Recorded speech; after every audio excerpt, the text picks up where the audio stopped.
Hey guys, welcome back to my channel, and we're going to read the card number 17th, and that's the 18th card on the deck, which is the moon. So sun and the moon, and moon has a lot of significance. You see, after the hope and clarity of the star, we enter the mysterious landscape of the moon. This is the main realm of dreams, intuition, uncertainty, and the unseen. You see, it can be a new moon too. So the moon appears in a strange way in our night sky because it has cycles. Sometimes there's no moon in the sky, sometimes it's a bright circle, spherical object floating up in the sky, sometimes it's a crescent moon, sometimes it's a half moon. So the moon is always changing, hiding and showing itself up. So this is why the uncertainty and the unseen is talked about here. So in the Rider-Waite deck, a full moon shines in the night sky, bearing a human face and shedding droplets of light upon the earth below. The moon does not illuminate the landscape like the sun. Instead, it casts a softer, more mysterious light, revealing some things while leaving others in the shadow. You see? Below the moon, there are two figures, one a wolf and another a domesticated dog. The dog represents our civilized, rational, and controlled nature, while the wolf symbolizes our instinctive, wild, and unconscious nature, you see? So it's a polarity.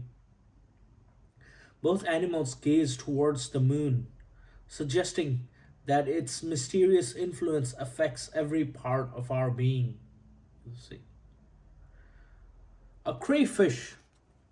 This is a crayfish. I know it looks like a scorpion, but if you look at the tail at the end of it, it is a crayfish. And it emerges from a pool of water in the foreground, living in deep waters and moving slowly. It reflects and represents thoughts and emotions rising from the unconscious mind, memories, fears, desires, and intuitions that have remained hidden, sort of thing, may begin to surface under the moonlight. So when there's a new moon, the energy is always heightened up, you see? And when there's a new moon, it's a chance for transformation. A winding path stretches between the dog and the wolf toward two distant towers, you see. So there are two towers, and the path is moving towards the middle. The path symbolizes the journey through uncertainty and the process of navigating experiences that cannot be understood through logic alone. The towers stand like guardians at the threshold of deeper consciousness, reminding us that some truths can only be discovered by passing through periods of ambiguity. The moon is often associated with dreams, intuition, imagination, and emotional sensitivity, you see. Throughout history and culture and media and art and cinema, we can see how moon has been portrayed as this deeper, romantic, lovable, imaginative, intuitionally guided, part of our psyche. It appears when things are not entirely clear. We may be dealing with confusion, hidden information, fears, or projection. We may feel uncertain about our direction because we are being asked to trust our inner wisdom rather than external certainty, you see. It, the moon is not a negative card, actually. It is an invitation to self discovery. The night teaches us to see things differently. You ask yourself, what feelings or truths are emerging from beneath the surface? What are they? Am I seeing reality clearly? Or am I looking through the lens of fear and assumption? You have to be clear on that. The main message is honor your intuition. Be patient with uncertainty. Not everything hidden is meant to remain hidden, and clarity will come in time. You see, now we take the celestial tarot deck, and the empath soul got this art so beautifully right. Now we lift our eyes to the heavens, where the moon becomes a symbol of cycles, mystery, and changing landscape of human experience. Throughout history, the moon has fascinated humanity. It governs the tides, marks the passage of time, and changes its appearance throughout the month. It is never truly lost, even when it seems to disappear from night sky. You see? So you can see these are two wolves instead of a dog. So it has a deeper meaning with regards to your hidden self and your shadow realm. Just as the moon waxes and wanes, our understanding also moves through the phases of illumination and darkness. There are periods when everything seems clear and periods when we must move forward without complete certainty, you see. The moon teaches us that mystery is not a problem to be solved, but really to be respected. The cosmos itself contains immense mysteries that remain beyond our understanding, yet the stars continue their courses and the moon continues its cycle. Likewise, our lives contain periods where answers are incomplete and direction feels uncertain. During these times, we are invited to cultivate trust. The moon also speaks of imagination and symbolism. Dreams may become more vivid, intuition may become stronger, synchronicities and subtle insights may emerge. This card reminds us that the unconscious mind communicates through symbols rather than straightforward explanation. You ask yourself, where am I being asked to trust the process rather than demand immediate answers? What inner wisdom is slowly revealing itself? Can I accept that not all truths arrive at once? You know, the main message should really be like the phases of the moon, understanding unfolds gradually. Trust the cycles of life and honor the mystery that accompanies growth. So, now we turn to the Book of Hours.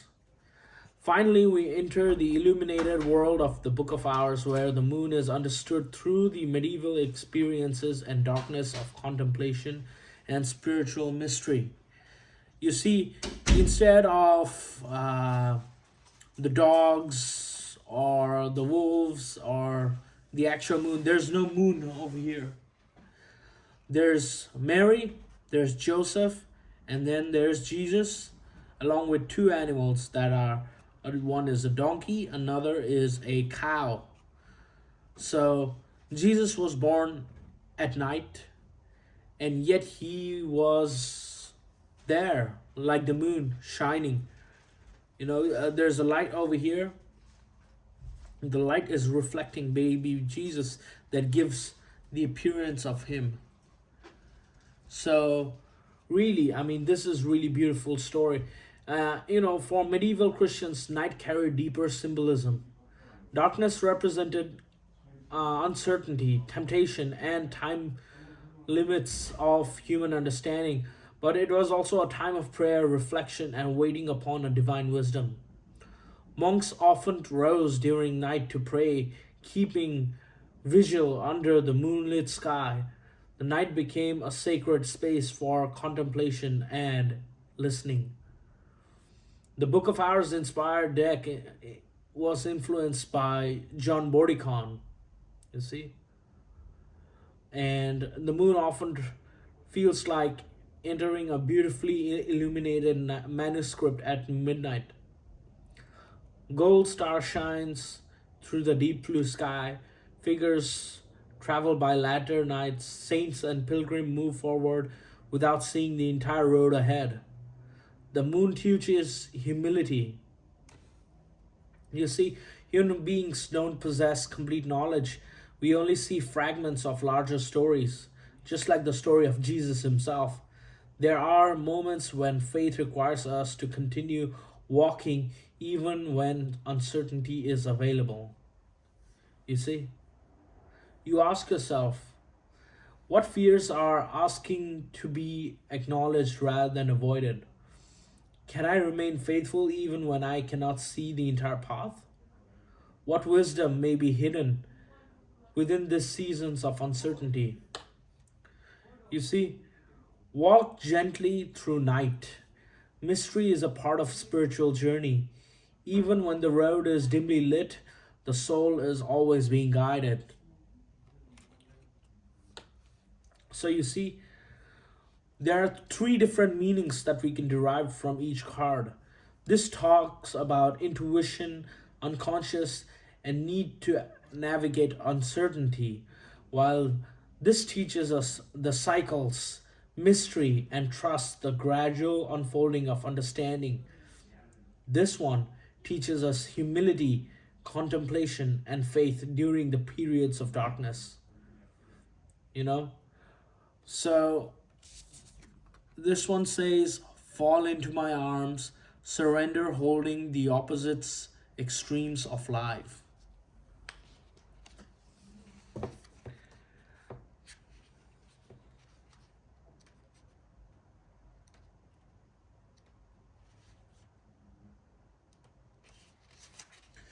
The Great Mother ushered you in when you took your first breath, and she will be there when you will draw your last. She knows how challenging life can be, that human being can be lonely and confusing, that the polarity and separation can be excruciating when your soul remembers the oneness of the source. But at the same time, it can incredibly be glorious and sweet. So often we see things as either good or bad. When things go well, we make it mean that we're being rewarded. And when things are bad, then perhaps we have done something wrong. However, we're all here to expand and grow, and it's through the extremes of life that we do exactly that.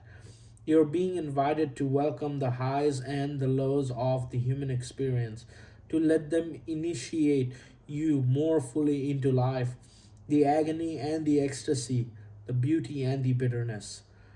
This life is but a single breath of inextinguishable existence of your experience as a soul. How beautiful that is.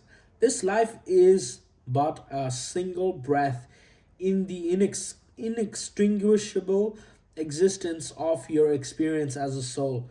The Great Mother wants you to hand over your loneliness, worries, hurt, sorrow, fears, burdens, and doubts, to lay them to her altar, to fully fall into her arms, to remember that while these extremes are difficult, they can also be magnificent.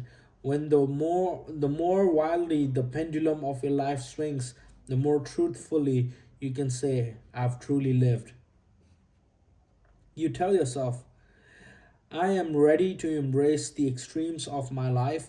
I lay all that I'm carrying onto Great Mother's altar and fall completely into her arms. So, my ending message with all of this is that not every path is meant to be walked in daylight. Sometimes the soul grows most deeply beneath the moon, learning to trust intuition, honor mystery, and continue forward even when there is only the next few steps that are illuminated. Even when you can't see further down the track, you have to trust that the land that you're walking on that has been illuminated is safe to walk on. So, thank you.